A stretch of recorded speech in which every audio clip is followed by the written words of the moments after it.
Hello बच्चों, तो आज हम class 11 chemistry chapter number 3 atomic structure का लास्ट लेक्चर करेंगे। वैसे अपने पूरा चैप्टर तो ख़त्म हो ही गया, हमें सिर्फ आज इलेक्ट्रॉनिक कॉन्फ़िगरेशन निकलवाएंगे। पिछले लेक्चर में भी हमने कराई थी, आज थोड़ा रिवाइज करा देंगे। सोडियम एटॉमिक नंबर बोलो 11, क्या होगी 1s2 2s2 2p6 3s 10 हो गए 1। ये पता ना कैसे करते हैं, चलो एक दफ़ा रिवाइज करा देते हैं। 1s 2s 2p 3s 3p 3d 4s 4p 4d 4f, इसके अलावा 5s 5p। ज़रूरत ही नहीं पड़ेगी आगे जाने की, हमारा यहीं तक काम बन जाएगा। पहले increasing order of energy level पर हम फिल करते हैं। पहले 1s में आएंगे, फिर 2s 2s, फिर दोबारा गए, फिर इसे इस तरीके से अपन फिल करते हैं। पहले 1s 1s2 2s2 2p6 3s2 3p6 फिर 4s2, फिर इस तरीके से अपन ये फिल करते हैं।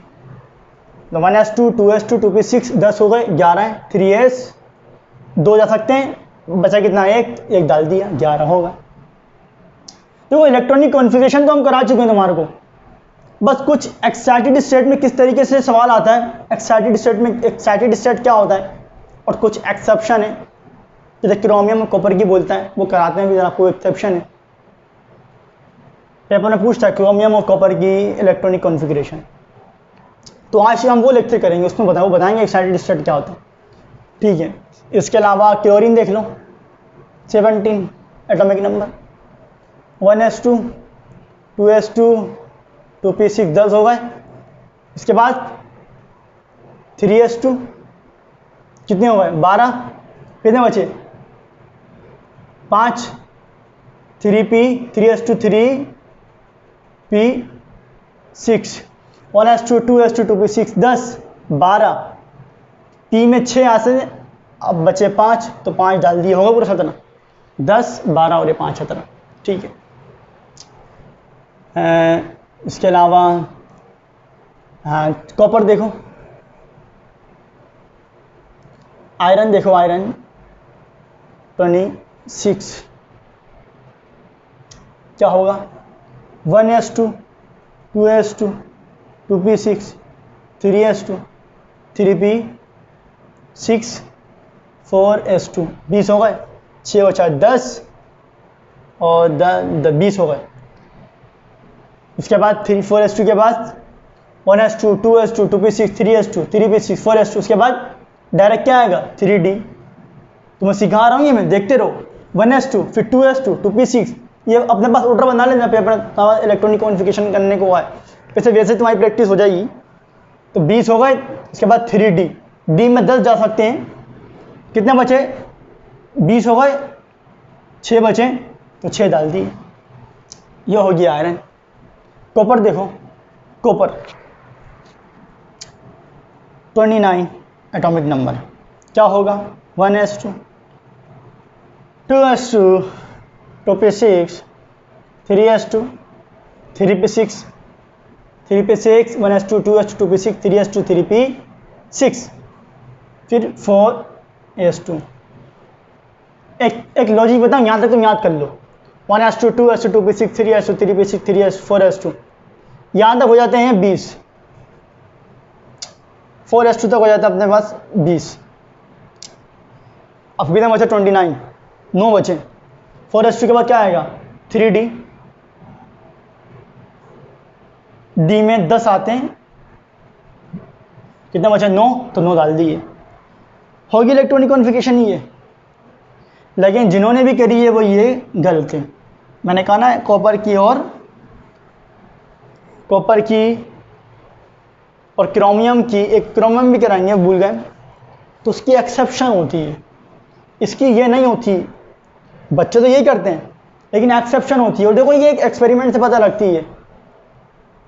कुछ एक्सेप्शन इलेक्ट्रॉनिक कॉन्फ़िगरेशन है द कॉपर है, उसकी ये नहीं होगी, इसकी क्या होगी, ये सब कुछ वही होगी 4:20 तक,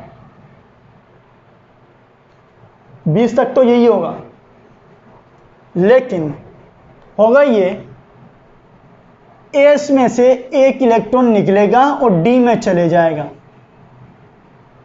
ये होगा 4s1 3d9। अब देखो ये कैसे क्यों हो रहा है, यहां तक तो समझ में आ गया होगा पूरा। देखो हुआ ये, एस में कितनी होती है, 2 ऑर्बिटल अपोजिट स्पिन, डी में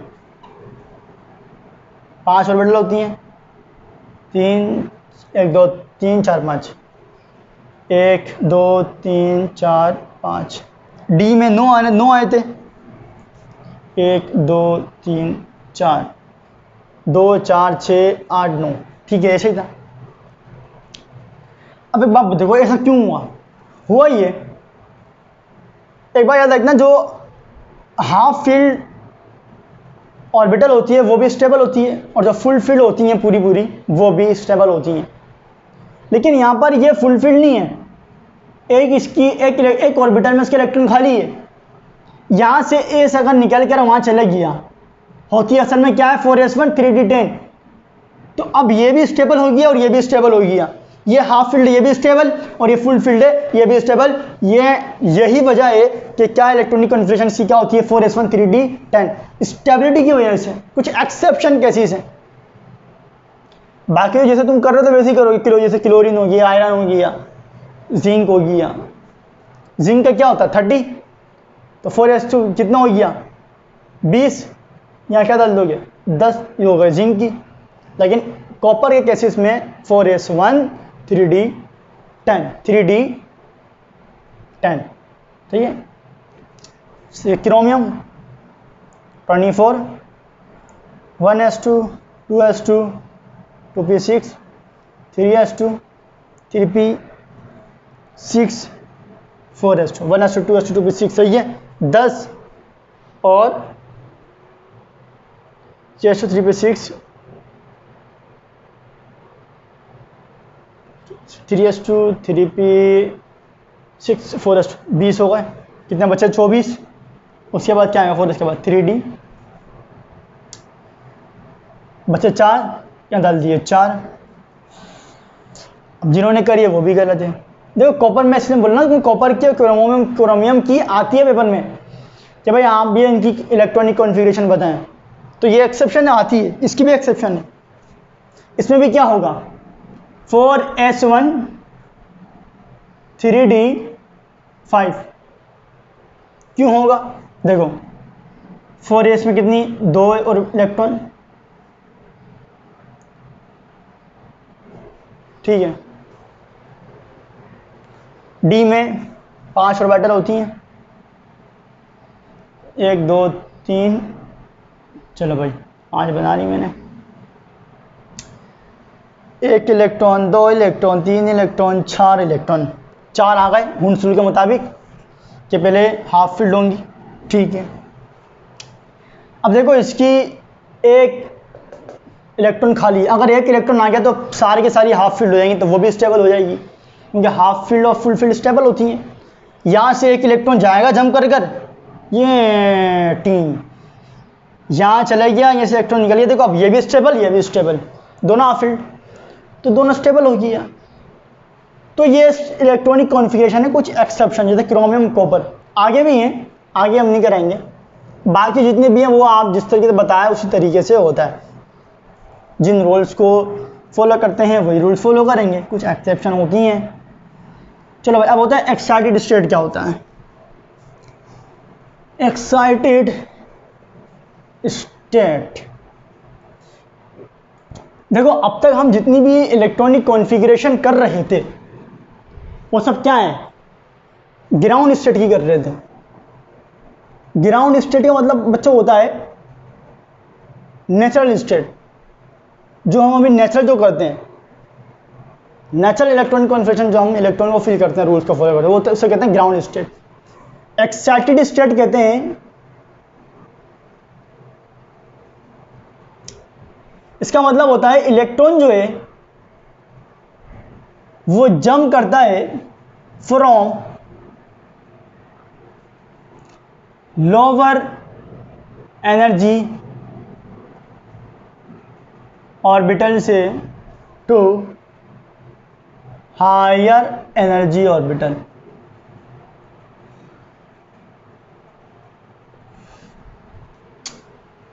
ठीक है, बिल्कुल आसान है।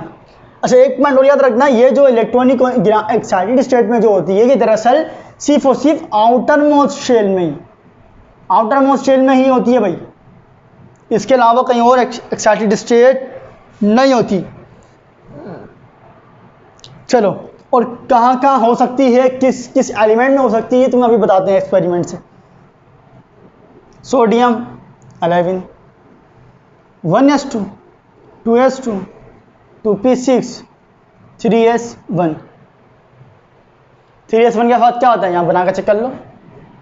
1s, 2s, 2p कैसे बनाओगे, देखो 1s 2 में 2 होती हैं, उसके नीचे 2, 3 में 3 होती हैं, 4 में 4 होती हैं, 4s, 4p, 4d, 4f। ठीक है,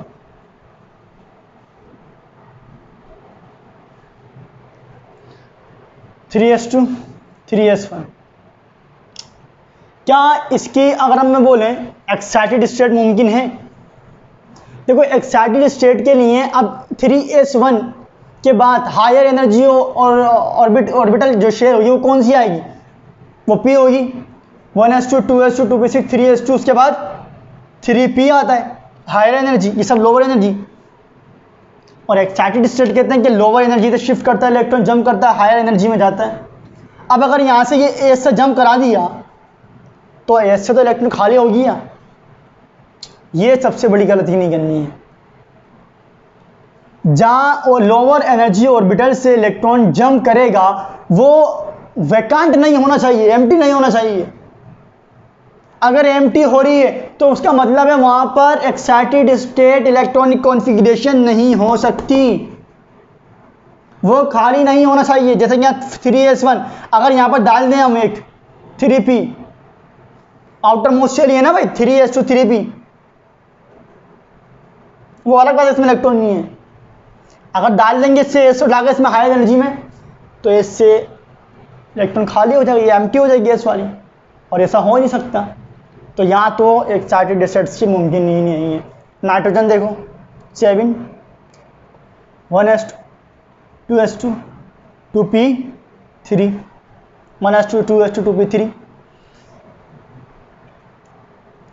आपने क्या बताया कि भाई वैलेंस शेल में ही होती है, इसके बाद क्या आता है 2p के बाद 3s, तो आगे तो इसमें जा नहीं सकता, यहीं पर ही होगी, वैलेंस शेल में ही होगी 2p में। तो यहाँ पर हो क्या मुमकिन है, क्या यहाँ से में ऐसा हो सकता है कि लोअर एनर्जी एस से इलेक्ट्रॉन निकलकर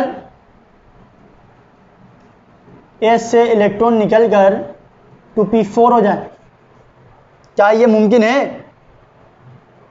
बिल्कुल मुमकिन है भाई। क्यों? वैलेंस शेल के अंदर लोअर एनर्जी से एक इलेक्ट्रॉन निकला, जंप करा और हायर ऑर्बिटल में चला गया।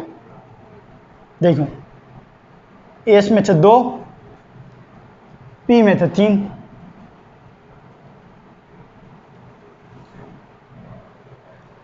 अब क्या हुआ, एक्साइटेड स्टेट में जंप किया, कहाँ चला गया, तो यहाँ से एक इलेक्ट्रॉन क्या हो गया, यहाँ एक, ये होगा इसकी एक्साइटेड स्टेट में। और ग्राउंड स्टेट में बोलें तो क्या होगा, ग्राउंड स्टेट में होगा ये एक्साइटेड स्टेट में ये।